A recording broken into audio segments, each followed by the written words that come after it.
from Roald from ProRail Safety and Security in the Netherlands. Very welcome to you, Roald. We're very happy to have you with us here, and I will just leave the floor to you, please. Thank you very much. I hope everyone can hear me. I'll just put on the presentation here.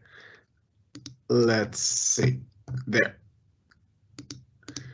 Right, first of all, thank you so much for inviting me to speak at this digital conference, and it's good to hear all these ideas, the newer developments from all different countries. I have to say that it's also good to hear and see so many familiar faces and voices. Lisa was actually one of the last people I met internationally before the lockdown in March. So it feels like coming home a bit, even if it's in my own living room somehow.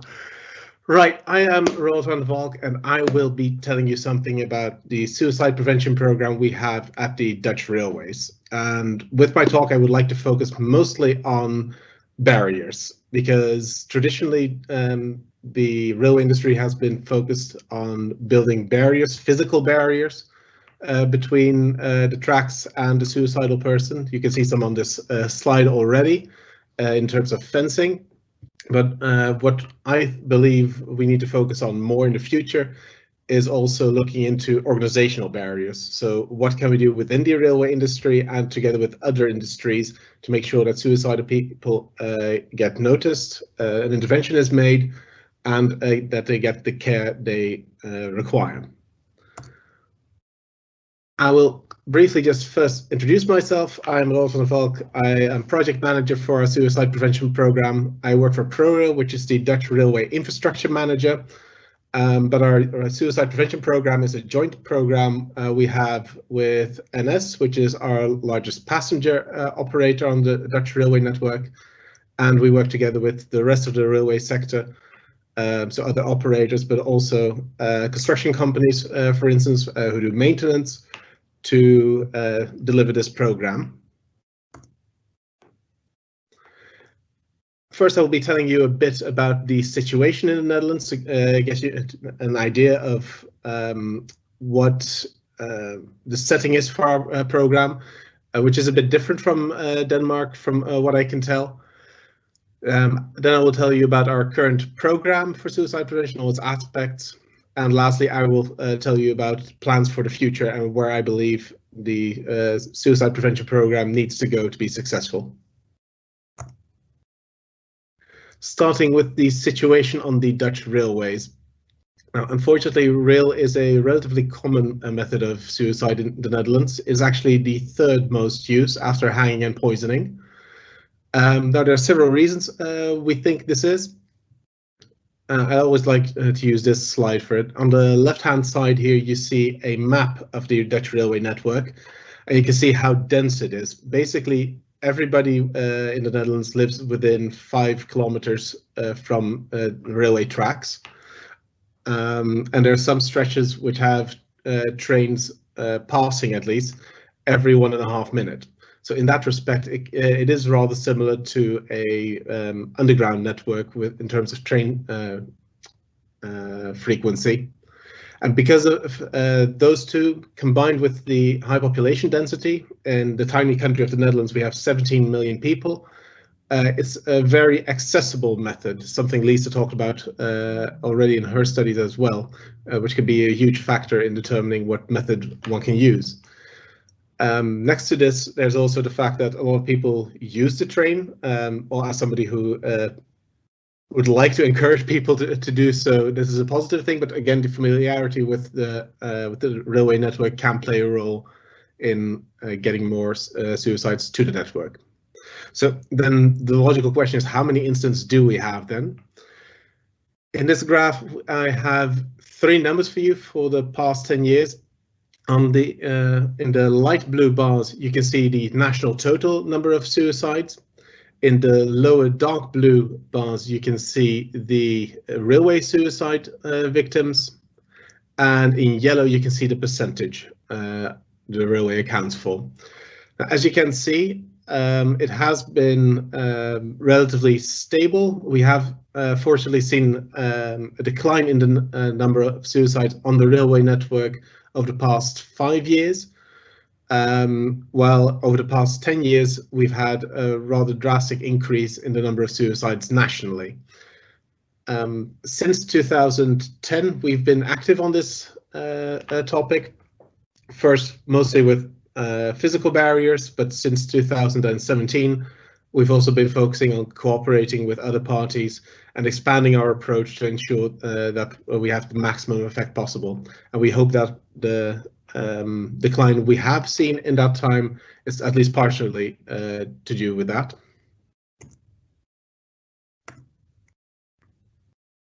So onto our program then.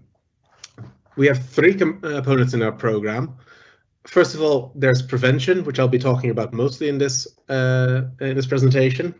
But we also have handling. So if there's a collision with a person, how do we make sure that the tracks are available as soon as possible? And after that, we also have the support for the bereaved. Whenever there's a victim of railway suicide, we try to get in touch with the bereaved, and we offer them support. We offer to send flowers to the funeral, and we offer them a talk with one of our professional staff members who have experience with how to deal with these situations, how to answer questions they might have, and also to guide them towards care for themselves, since bereaved people from railway suicides are also a group at risk of further suicide. So this is one way that the program is sort of circular, and support is one of the prevention methods we would consider.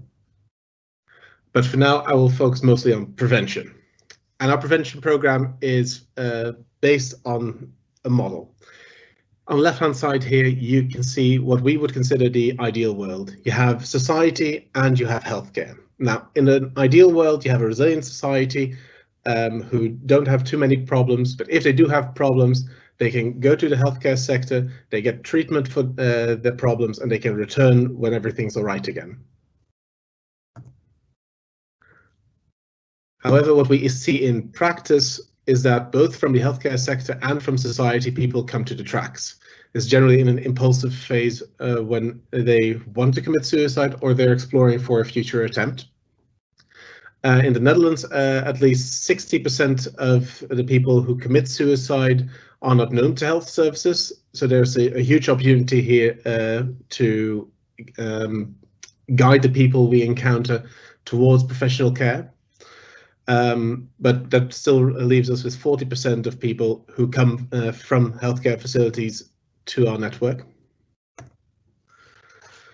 So what does this mean for our prevention program? We have 3 main focus areas. First of all, restricting access, what I began talking about in the more traditional approach for railway suicide prevention, I would say. So making sure that whether they're from healthcare or not, we make sure that the railway tracks are more difficult to access, if accessible at all. Second, we have interventions and making sure that those interventions lead to a transfer to care. If you look at the literature for healthcare and suicide prevention, you see that one of the more riskful times in a person's care are when they're being transferred from one organization to another, or from one caregiver to another. And we very much consider the railway transfer to care to be part of that problem. And lastly, we have influencing society. At least in the Netherlands, the railway sector is very well known. We have a large stage on the national level, but also at the local level. We talk with just about every local council. And this gives us a certain amount of network, informally and formally, to put the issues we have and we would have together with local parties on the table, and to see how we can work together to solve these problems. Now, for each of these areas, I will tell you what we're currently doing with the program. Starting with restricting access. Well, as I mentioned, there's the traditional fencing, anti-trespass grids, which we put on the tracks to make sure that it's difficult to use level crossings to walk alongside the line. We also use cameras to detect people going into the line, and we use lighting to react to the presence of people who might be next to the tracks.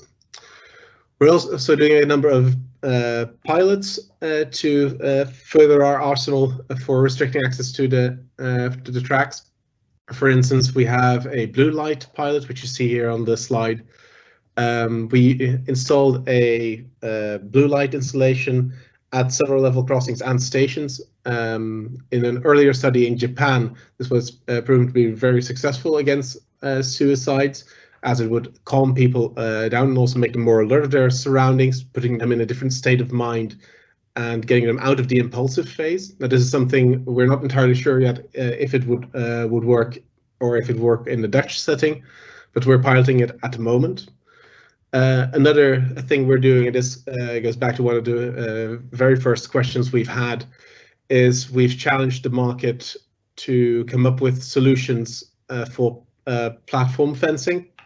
And traditionally, these are very difficult to install because they're expensive and they're usually only fit for one type of train, where we have loads of different kinds of train with doors at different points. And we asked the Dutch railway sector to come up with solutions, and we will help develop these solutions with them in a sort of competition structure.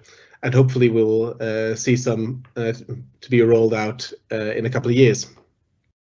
Now, lastly, we have design choices. Tracks which are already inaccessible don't need to be made inaccessible. So making sure that whatever we build now doesn't need to be fixed in the future is, I believe, crucial.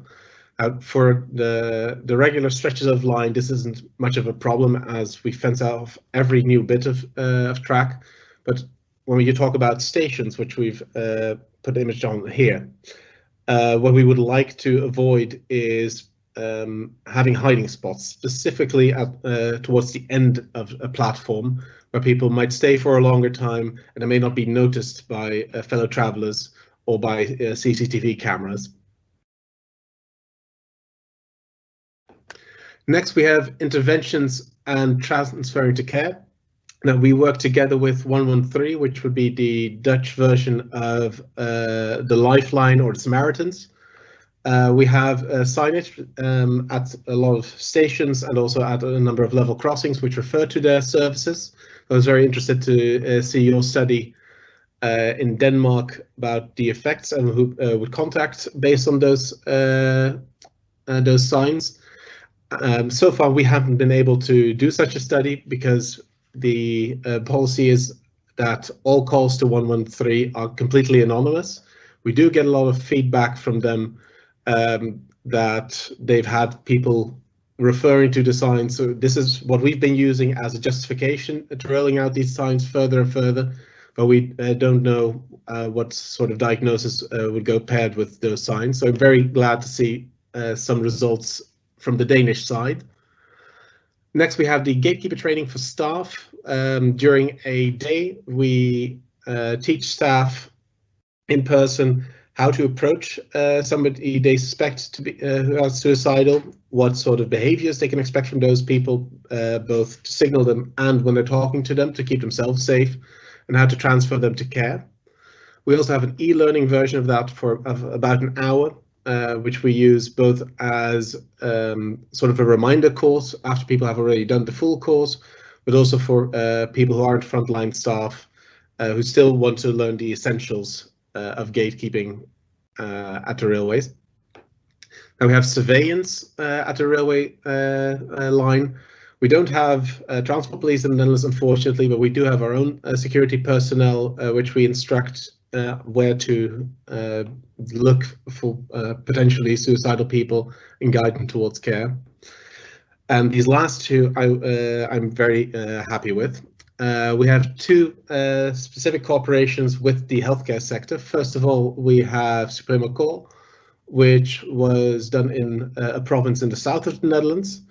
Basically, whenever we found somebody who was suicidal and an intervention was made, we could, with their permission, enter their contact details into an online system, and then the healthcare professionals in that region would contact them within 24 hours for a diagnosis over the phone, and if they would prove to be suicidal, they would get priority access to healthcare and get entered into a tracking program for a year, which will make sure that at set intervals they would be contacted by healthcare professionals to ask a couple of questions. Crucially, are you still receiving the care you require? Now, this follow-up has been lacking in traditional healthcare services here. We've recently finished the study accompanying this, so I'm very much looking forward to the results of this new pilot.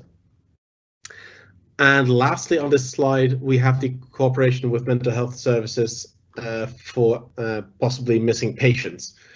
At a number of locations in the Netherlands, it is possible that patients run away from their health clinic, even though they are supposed to be in care in person 24/7 at that location. What we've done is we've given these mental health facilities the phone number of our national train operating center, so they can call us as soon as the patient is missing. When they do that, we notify the first couple of train drivers who will be passing that area that something is happening. What we've also done is we've educated their security staff on what to do in these situations, what to look for. We've given them keys to the fencing, and we've taught them how to behave in a safe manner around the tracks, how to signal a train driver that something's not all right, so that even if the train is going slowly, the train can stop completely.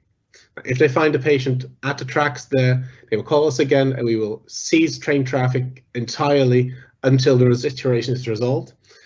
If they can't find anybody, they also call us back, and then train traffic resumes as normal. We're very happy with this cooperation, as 40% of the patients of the people who die on the Dutch railway tracks are indeed patients who are in care.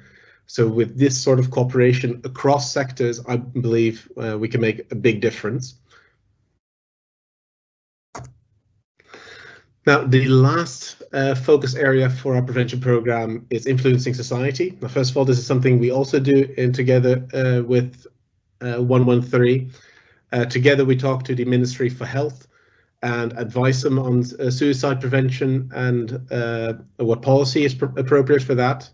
Now, specifically with regards to the current situation, 113 was asked by the ministry to start a task force to monitor the amount of suicide in the Netherlands. I myself am a part of a task force as well, since we have a very up-to-date view of the amount of suicides, at least from our network. And we come together every 2 weeks to advise the ministry on whether we see the current situation having an impact on the number of suicides and the mental health of the Dutch population. Fortunately, it has been rather stable, but we haven't seen a decline in the number of incidents as has been the case in the UK. We also work together with local communities. These are specific communities for suicide prevention. These are run by 113, but we participate in them, schools participate in them, debt collecting agencies generally participate in them, healthcare professionals participate in them. And basically in these communities, we look at what vulnerable population do we have in this area, how do we approach them, how do we find them, and how do we make sure that they get guided to care. We're very happy with this approach, and we're looking to expand it further. At the moment, we have it at, I believe, 11 locations in the Netherlands. So there's still a lot to go in that regard. We also have media guidelines, which we monitor together with 113 to ensure that media or publications treat this topic with the respect it needs, and also stays away from dangerous factors such as mentioning a method. Lisa explained this very thoroughly already, so I won't go into that too much. I also talked already about the support for the bereaved. So the last thing I would like to mention here is our publicity campaign. One thing we've been struggling with is that we want to use other travelers and encourage them to intervene when they don't trust the situation. However, at the same time, we don't want to talk too much about suicide in connection to the railways. So what we've done is we've asked a campaign office to develop a campaign for us which isn't linked to suicide, and what they came up with is a campaign that's linked to loneliness.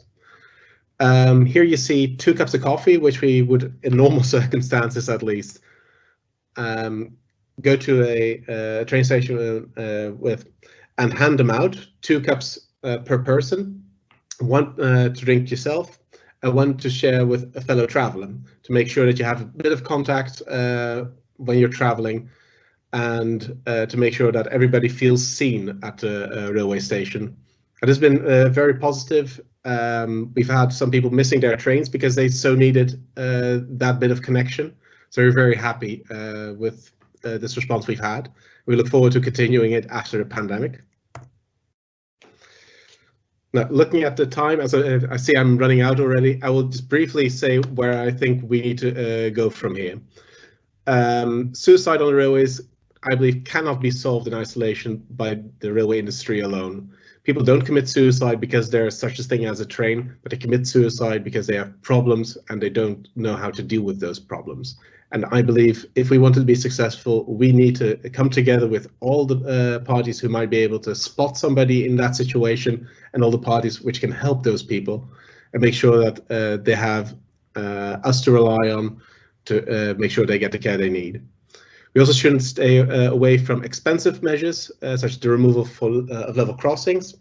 In the Netherlands, at least, we have a number of hotspots which are so problematic in the long run that I believe if these had been normal accidents, the level crossing would have been removed entirely already. But because suicide is considered to be different, this is often excluded. And I know that in other countries, the same view is taken.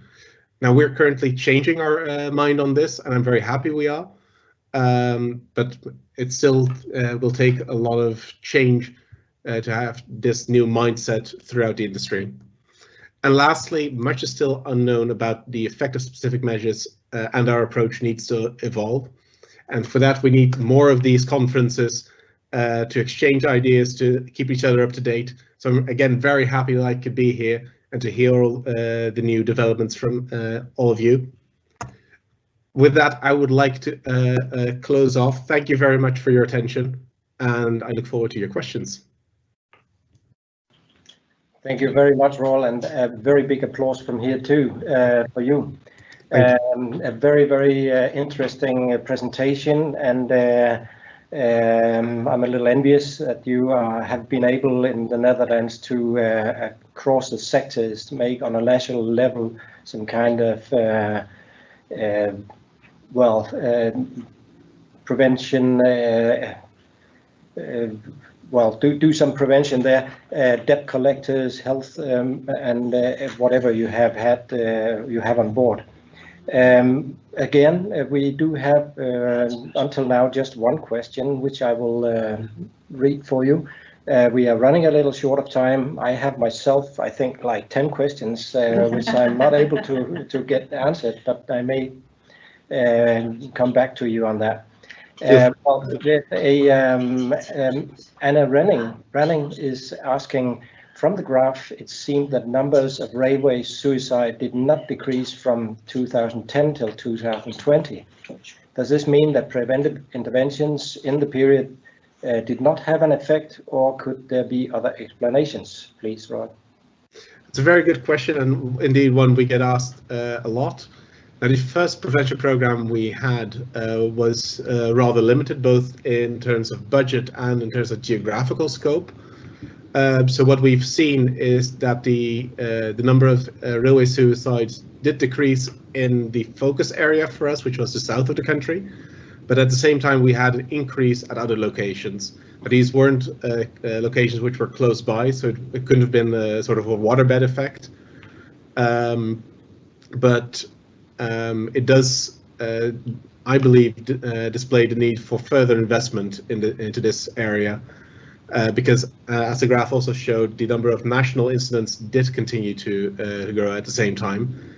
And another study by somebody we work a lot with has shown that you can generally predict the number of suicides on the Dutch railway network with two factors.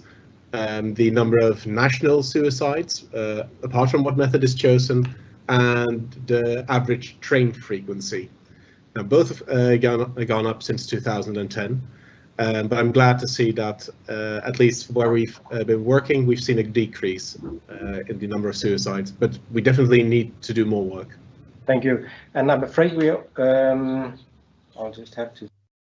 Yeah, I'm afraid we'll have only space for one more question. It's from Carsten, and he asks, well, in Denmark, we have a saying, it's rather crazy, but we do say, if you are tired of life or something, jump into the sea.